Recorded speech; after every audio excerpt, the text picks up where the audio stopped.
Johnny's Prime. I am Ernest Kojo Manu. Headlines this arm. Ghana Community Radio Network describes as unfortunate and an affront on media freedom the decision of the Adan Traditional Council to bar journalists from Radio Adan from covering the just ended Asafotufiam Festival. They left a message that if we dare and make any program on the song of Salt Lagoon again, they will come and inflict further wounds on us. But the Traditional Council has justified this decision. We'll hear from them. We have details of this plus some analysis for you. Also, businesses folding up in the Yilo and Manya Krobo municipalities of the eastern region as some of them threaten to lay off their workers as Power Cut enters day 13. Very sad, I lost my brother-in-law, this one, due to this light-out issue. He had a cardiac arrest. Whilst the ECG boss justifies the decision to deny the people of Power, stressing it is to protect life and property. We'll also hear from the Eastern Regional Minister on this matter. Your bushmeat or jail. Farmers in Wenchi in the Bono region allegedly forced by police there to give up their bushmeat to avoid arrest. The farmers are planning. They are saying they will stop going to farm just because of this. You know that they go as long as even collecting rats. I'm telling you, you can go and find out. Grass cutters, the police over there. We'll hear from the assemblymen who are worried about the trend and bring you the response of the municipal police commander. I have moved around the duty points myself for some time trying to instill that.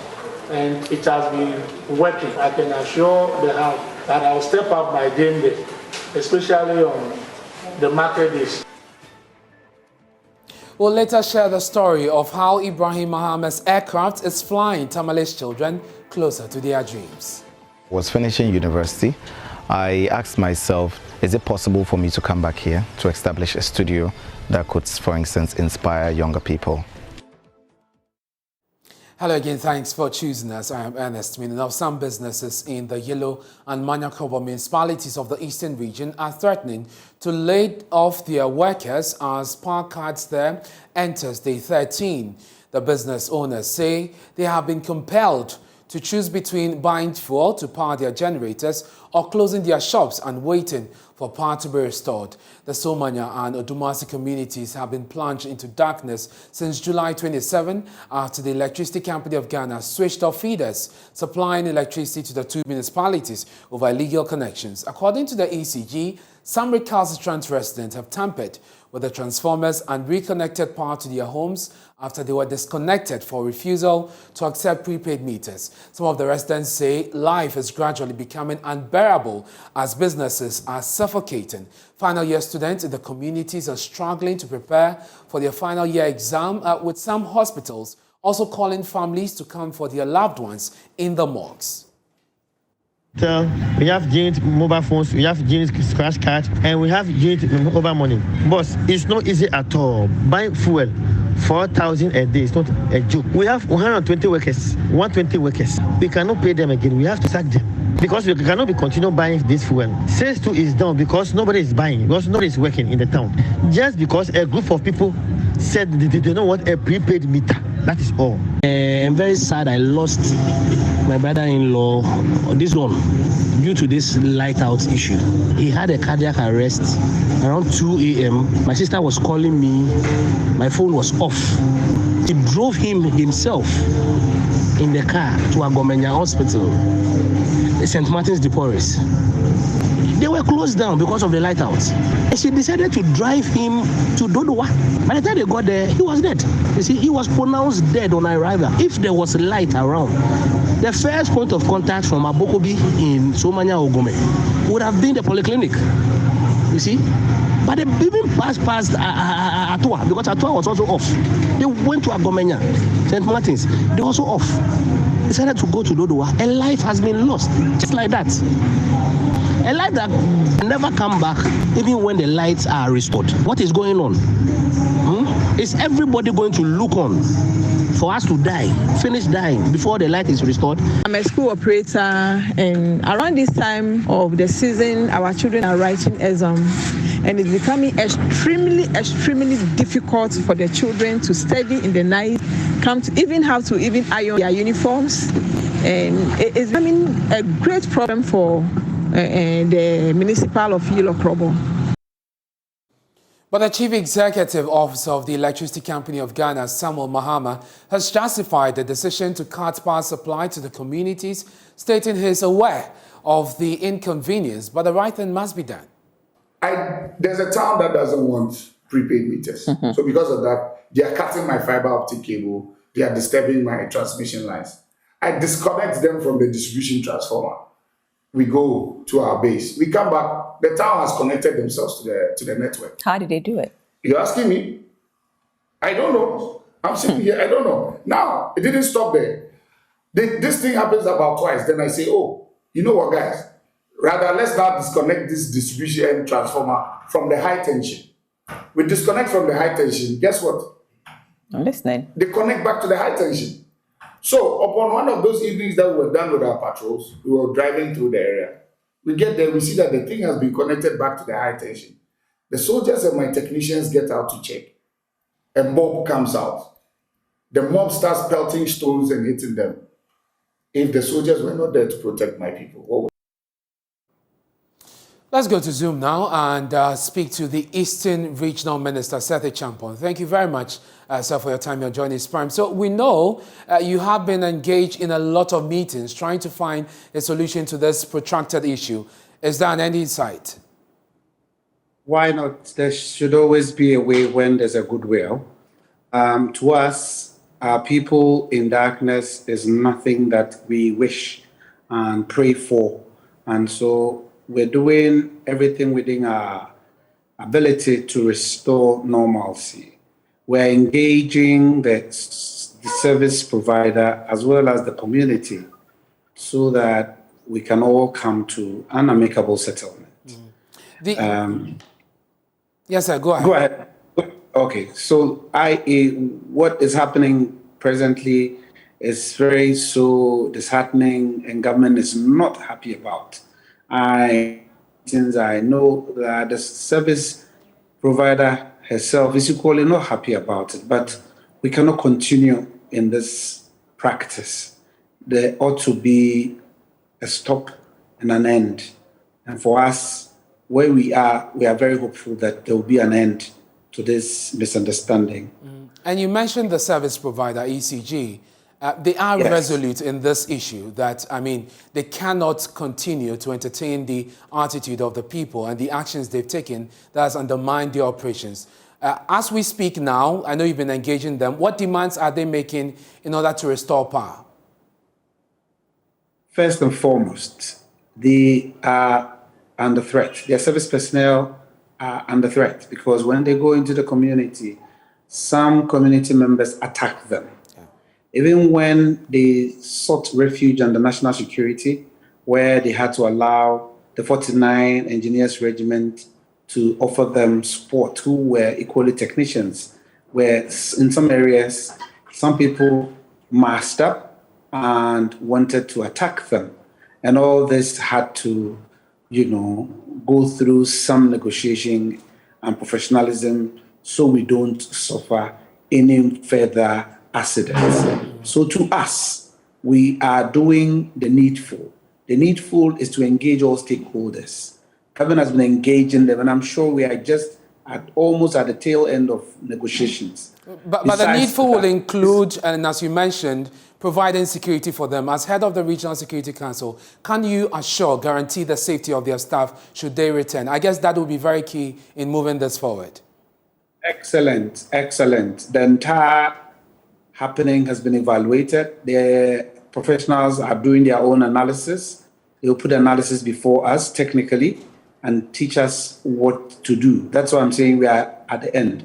As we speak, most of the property of the service provider which were vandalized and destroyed, the 49 engineers who understand the systems that feeds us the energy are raking and ensuring that all those lines are clear, the transformers are in position, poles that have been fell are also erected and mounted appropriately, and that we are not having any, energy, the electricity carries a lot of power and it can cause a lot of damage when not protected and directed.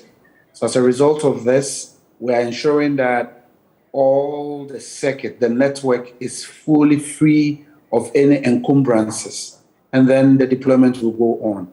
Unfortunately, we have no plan but to go through what the security advisors offer us. As chairperson of the Regional Security Committee, it is incumbent upon me to ensure that public safety is maintained at all times. And we use every tool under us in respect of national security. And so for us, we are going to deploy, and we need, because we cannot allow essential services to struggle like we are experiencing presently. Very well. I'm grateful for your time. Thank you.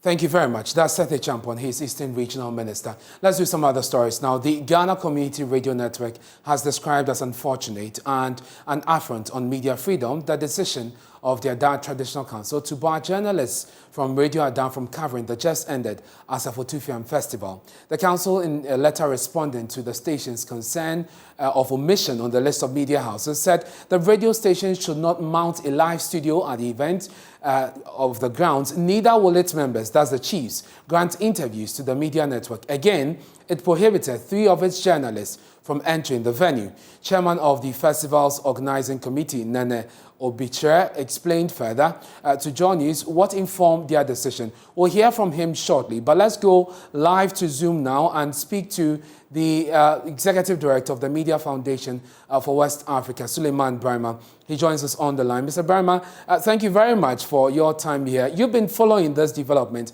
What is your reading into this? The Traditional Council insists this is not an attack on media freedom, as far as there was no physical harm or personal attack on any of the persons involved. Well, it certainly is an incident of press freedom violation, and not just that, but also an infraction to the fundamental rights of the ordinary people of Ada to access information. Apart from that, there is also a restriction imposed on 3 of the journalists in terms of their freedom of movement and freedom to join whatever groups that they would want to join in connection with the exercise. I think it's important to also look at the antecedents towards all these issues that have happened in relation to Radio Ada. If you would recall, sometime in mid-January, the station was vandalized by thugs from the community. And subsequent to that, the station managed to come back on air. Radio Ada is not new to the Ada community. It's one of the preeminent radio stations in the country. And in terms of community radio, it is actually one of the most regarded community radio stations in our country. It's often noted for its professionalism. And indeed, if you want a community radio station that is indeed committed to the true principles of community radio station, Radio Ada would be perhaps the number 1 on the list.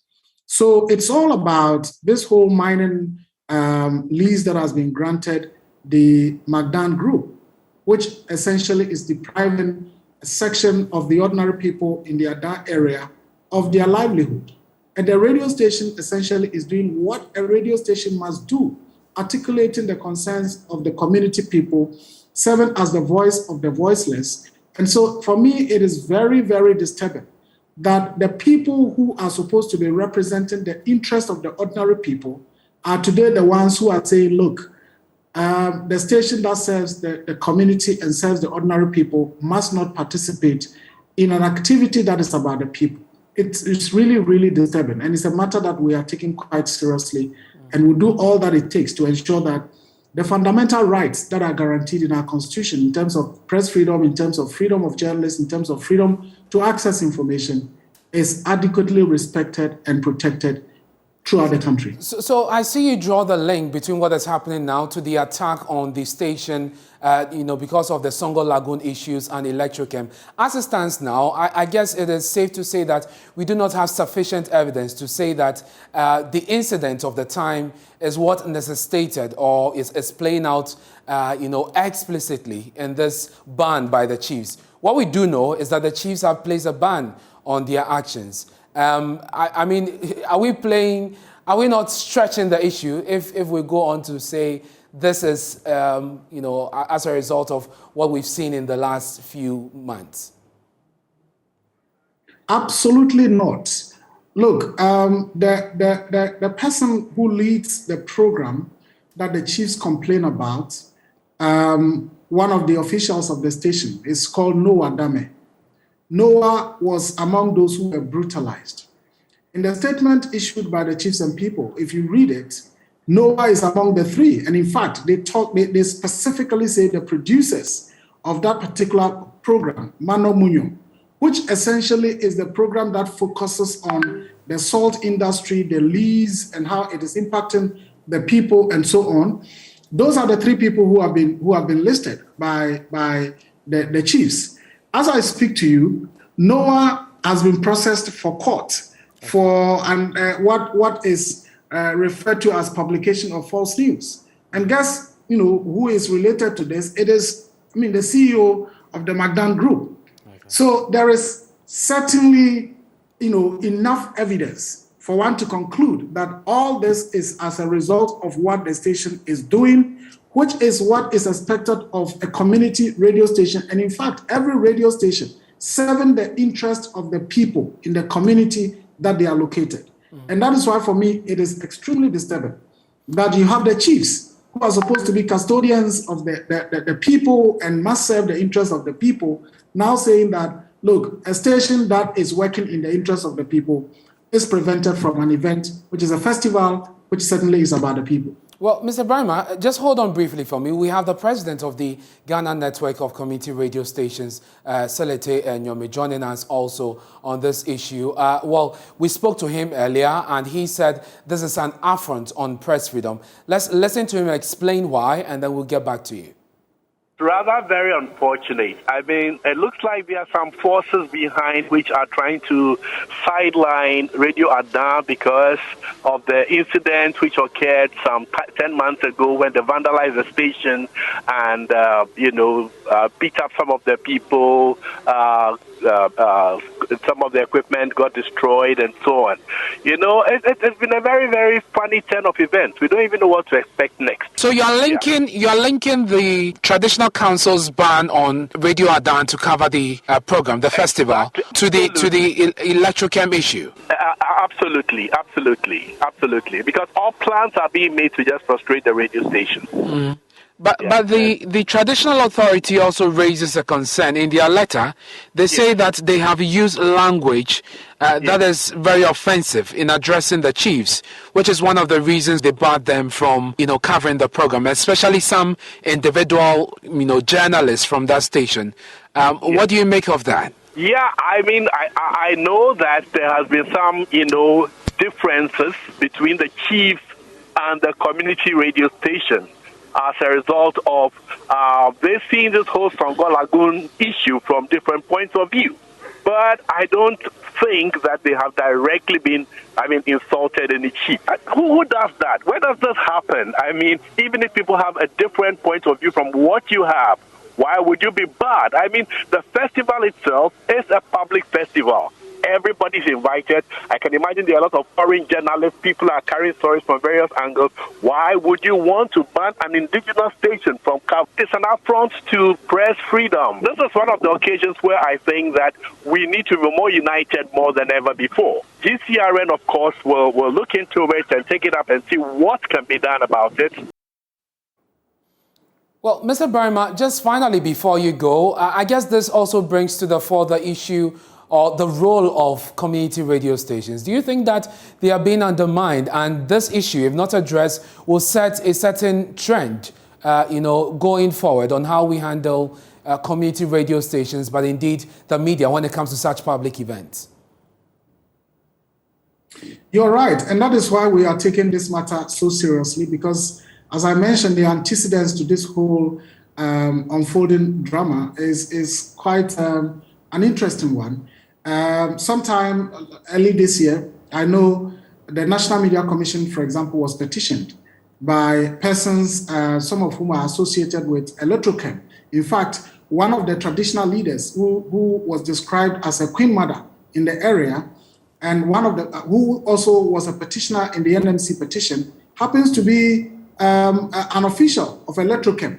At the time the petition was filed, she was, and I believe she still is, the corporate social responsibility director for the company. So there is absolutely everything connecting Electrochem, the salt mining lease, to what they are doing. And let me say that, look, chiefs are revered. We need to respect them. But we must also say that chiefs are not above criticism. If they are not serving the interest of the people, the media have every right to hold them accountable. Every person in this country, including the president, is supposed to be held accountable, and nobody is above the law. So the chiefs, yes, we respect them, we revere them, but they should know that where they get it wrong, the media have a right to hold them accountable, because they are supposed to hold whatever is in their custody in trust on behalf of the people, including the minerals in the soil. And therefore, the radio station has absolute right to hold them accountable to whatever they do. And as I said, we're going to take this matter very, very seriously, because if not, the next time we hear another station in the mining community is then threatened or asked to shut down. And we'll be keeping tabs on this story to see how it proceeds. Thank you very much. Suleiman Burma is the Executive Director of the Media Foundation for West Africa. Let's go now, catch a flight to Kenya, where the BBC reports that logistical delays and failure of identification kits in some parts of the country has marred a largely peaceful election day. Polls were extended in places that opened late. The general elections comes on the back of intense campaigning dominated by debate about living costs, unemployment and corruption. On Zoom with us is the Agri Muntaba, a journalist with a Nation Media Group in Kenya. Thank you very much, Agri, for joining us. Now, you are on the ground. Give us details or highlights of day one or election day.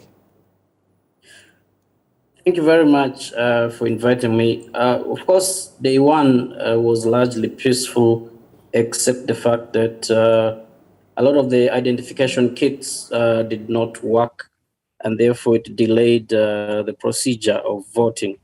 Now, these kits were very important because legally, all voters must be identified electronically before voting. It's only in situation where the kits do not work that a manual register is used to identify voters. Now, this came about since 2017 because some candidates had argued that identifying voters through a manual printed register was likely to cause rigging, because all you need to do is just tick a name and then maybe give a voter several ballot papers to tick. Okay. And so introduce these KEMS kits so that they restrict one vote to one person. And so I guess this delayed the process in some of the areas. Did the EC, the Electoral Commission, give an extension, beyond the time scheduled for the close of polls? Well, the Electoral Commission can only extend voting to a situation where elections have begun late, or where the people are still on the queue even after the time allocated for voting has passed. So they did explain that they will do so to all those situations where voting had problems, or where lots of people turned up to vote. How are the parties responding to these hitches? Well, some parties have complained that these delays are likely to discourage voters from coming back to the queue. I mean, nobody wants to wait for so long and then be told the identification is taking longer. Lots of people want to come to the vote and just cast their ballot and go away to do their businesses. We have had situations where even elections of certain positions have been cancelled because the printing, the ballot papers for those positions did have errors. So, of course, it all leads to the presidential contest because even though people are voting for 6 positions in these elections, the biggest contest is the presidency. And in the past, it has been detected that some people come to vote because of a particular position. And therefore, when you arrive at a polling station, they give you all the ballot papers for the 6 positions. But in actual sense, only one position had actually encouraged you to come and vote. So it is very problematic for candidates because they think that if one of those positions is postponed, then people are likely not to come for the rest. And it will be interesting to find out how substantially this plays out when counting begins and the declaration is set to be made by the EC. Agri, thank you very much for joining us. We'll be back to you. We'll return to you for some more updates. He's a journalist with the media group in Kenya. Still to come here on Joy News Prime. Your bushmeat or jail. Farmers in Wenchi in the Bono region allegedly forced by police there to give up their bushmeat in order to avoid arrest. The farmers are planning. They are saying they will stop going to farm just because of this. You know that they go as long as even collecting rats. I'm telling you, you can go and find out. Grass cutters. The police over there. Thanks for staying with us here on Joy News Prime. Now, after exhibiting his art across some of the world's most respected festivals and museums, Ghanaian artist Ibrahim Mahama has brought his exhibition and talent home to his native Tamale, hoping to inspire the city's next generation of citizens. Joy News' Justice Bedu went to see his giant studio on the outskirts of the northern regional capital, and here's his report. Tucked away on the outskirts of Tamale, these grounded aircrafts have become a hotbed for tourists. This is Red Clay Studios. These planes have been gathered from different tarmacs and driven through hundreds of miles of roads to get here. They are part of a variety of art installations owned by celebrated Ghanaian artist Ibrahim Mahama. When I was finishing university, I asked myself, is it possible for me to come back here to establish a studio that could, for instance, inspire younger people? From villages nearby, children, many of them from very poor homes, come with smiles on their faces to learn about aeroplanes. One of them is 13-year-old Seidu Hadija, whose senior sister fell out of school as a teenager so she could be married off. She's in school now and with inspiration from her days at Red Clay, wants to stay and become a pilot one day.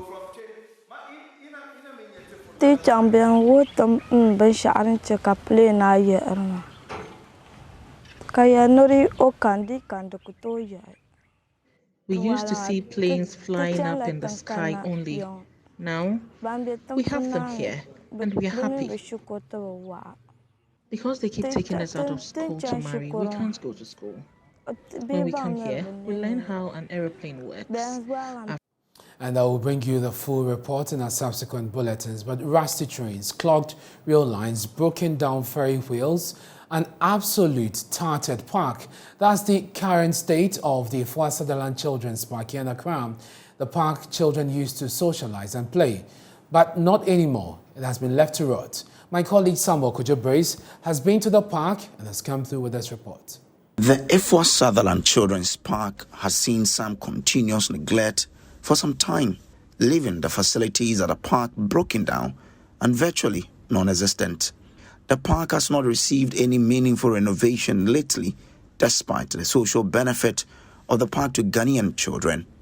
Children who are brought here these days get disappointed about the state of the facility. Some even improvise when there is nothing here to play with. On Founders Day, I met Nana Osei Kojo Ajiman, a basic 5 people and his siblings here with their mother, having nothing to play with they had to improvise.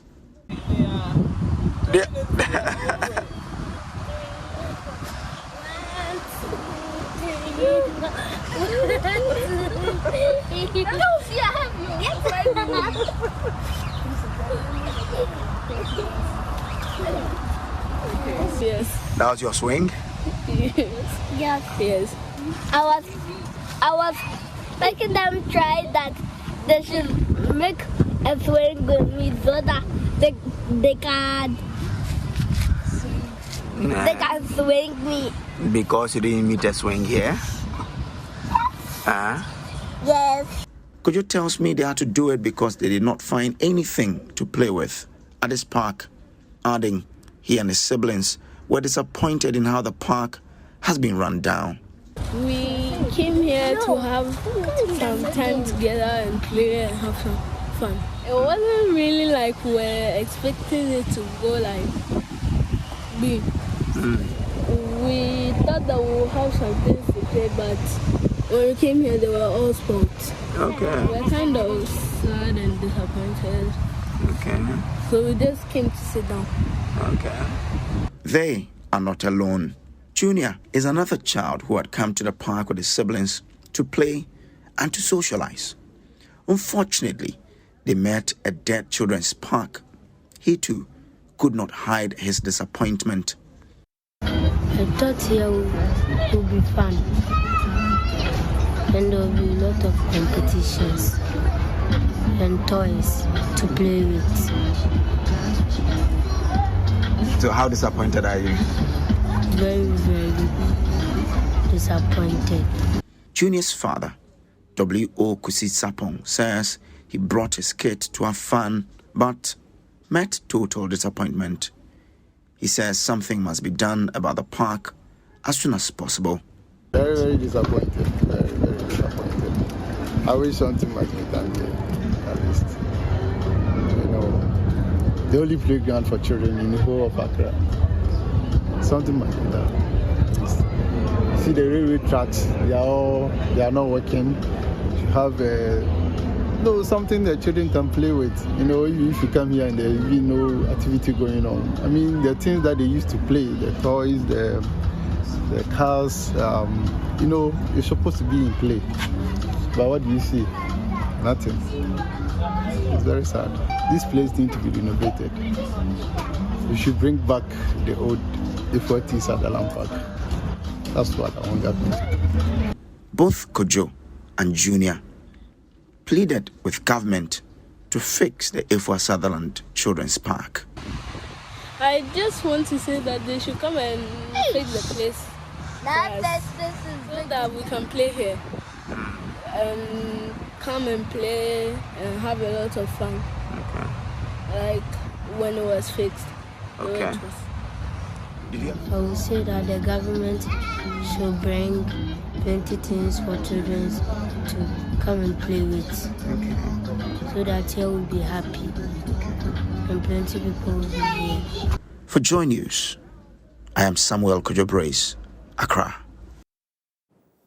Now, in 2016, the Ministry of Gender, Children and Social Protection said it was partnering with the Ministry of Tourism and Creative Arts to renovate the park, to, among other things, make it a lot more child-friendly.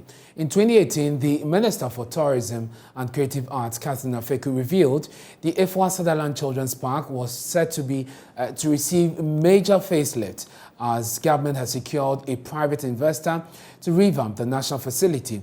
Years after the talks of refurbishment, the park has been reduced to, at best, a scrapyard. Children who visit always leave disappointed. To other stories now on Joy News Prime, some sympathizers have reached out to save a middle-aged woman whose mud thatch house was collapsing on her and her children at Mankranso in the Ashanti region. The woman, who lives in abject poverty, had part of her mud thatch house hanging by the thread. Love FM's Erastus Saridonko reports a Good Samaritan volunteered to have the structure repaired while she solicits for help to get a suitable place to stay. Battered by poverty, frail-looking 50-year-old Efia Mansa has been living in this mud-thatched house for years. Last week, part of the structure collapsed. She, however, continues to live with her children dangerously in the remaining part. A Good Samaritan hired workers to fix the collapsing part to give them a safe place to lay their head. Efiamansa is grateful. Mama biska kakra. Anye bia to aduane. Na tanya bia ma omo ye dan kakra mame. You have given me some money, food, and paid workers to fix my hut for me. He has gathered materials. My children fetched water and he's working on it. If he doesn't finish early, we'll have to sleep in the broken room until it's dry.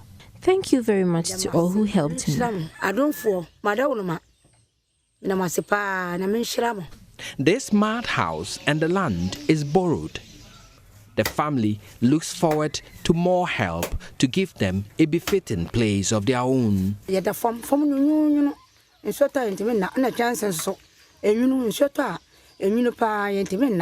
We sleep on the bare floor. It's very cold. The roof leaks and many times our sleeping mat gets soaked wet. Sometimes the children wake up sick. We need clothes, mattress and footwear for the kids. I'm begging you, please.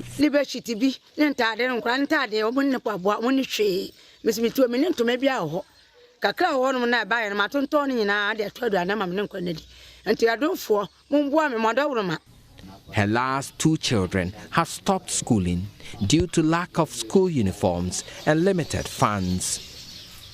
They hope for a miracle to change their fortunes to assess the basic necessities of life. Reporting for Joy News, Erastus Asaredonko, Mankranso, Ashanti Region. Management of the New Horizons Special School at Cantonment in Accra has called on authorities to relocate a huge and imposing billboard mounted in front of the school premises. Now, according to them, the situation poses a threat to the pupils with special needs. John News' Tasha Michelle paid a visit to the school and filed this report. Located at Cantonment, a suburb of Accra, the New Horizons Special School is a learning facility for pupils with special need. However, authorities at the school say the presence of huge billboards interlocked with electricity wires puts the lives of special needs children at risk and wants city authorities to have them relocated. We have about 9 billboards in front of the school, and it's posing a lot of threat to the lives of our children with special needs and also the property of the school. Early May, there was an instance where 2 of the billboards fell. One fell at the parking lot and the other at the children's playground. Thankfully, it was in the evening, so there were no children around. We had contacted the assemblyman who also saw that it was really a threat to the lives of the children, so he organized a meeting for us to meet the municipal chief executive. So the letter, he guided us to write to the municipal executive director, which we took on the 8th of June. And then also we had written to notify the billboard owners. 2 of them have responded, but the rest have not. When we wrote to them, one came over and saw how dangerous it was, and so they said they were going to do something about it. But the other wrote to say that they were going to reinforce it, so that it stays strong. But this is not what we want. We want it to be relocated to another place.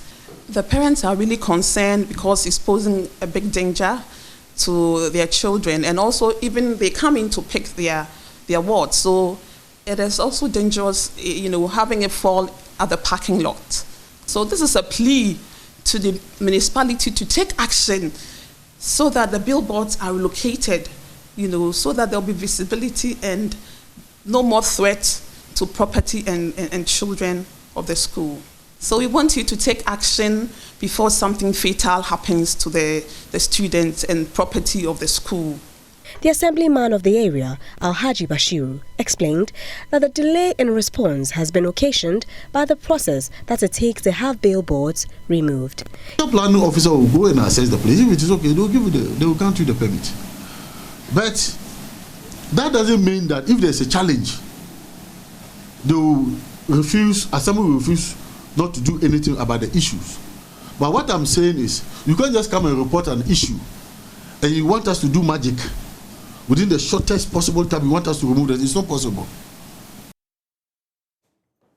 Now to one of our headline stories. The assembly members of the Wenchi municipality in the Bono region have accused police officers there of forcibly collecting bushmeat such as rats and grass cutters from farmers as a bribe on the roads. According to the assembly members, all roads leading to the Wenchi township have police checkpoints, and on market days especially, police officers harass them. The way of which these police officers nowadays, some are harassing farmers, especially when it is market day. Today, for instance, when you get to Mwase, those coming to market, they park there as if that place is a station on that highway. They've been stopping them. It has now turned to be a revenue generating point also. It's like it is becoming unbecoming. So once commander is here, Thursdays, they should spare us on Thursdays because we get a lot of revenues on Thursdays. And if these farmers are being harassed in such manner, it will deter them from coming to the market on Thursday. If you go to Techima, if you go to Sunyane, they don't normally address the farmers. There should be some kind of exception. Other than that, it's a tip-off. The farmers are planning. They are saying they will stop going to farm just because of this. You know that they go as long as even collecting rats. I'm telling you, you can go and find out. Grass cutters. The police over there, in between Igonsi and Ayayo. I informed director about that. So I'm just pleading. Initially, with your indulgence, if you even permit me, I want municipal director, municipal commander to even excuse us. People are ready to voice a lot of things out here. We do concern a lot of our people there. Direct beneficiaries are illiterate. We are here because of our. The municipal police commander, ASP Emmanuel Avujivi, responding to the allegations, said the Municipal Security Council has already discussed the issue and officers involved have been advised. He assured that the police will keep protecting lives and property in the municipality. Unnecessary confrontation, what was captured here as harassment of our farmers. And he has even advised or cautioned all commanders, which is true, that if a vehicle going to the market, he saw issues about time and then shopping. If it's going to the market and then that vehicle is grounded for some number of hours, he loses his customers. Two, farm products are perishable items. So there is a need for us to at least use soft gloves on them. It's not the best for some. And that's our show for tonight. Thank you for your company. We have more stories on myjournline.com.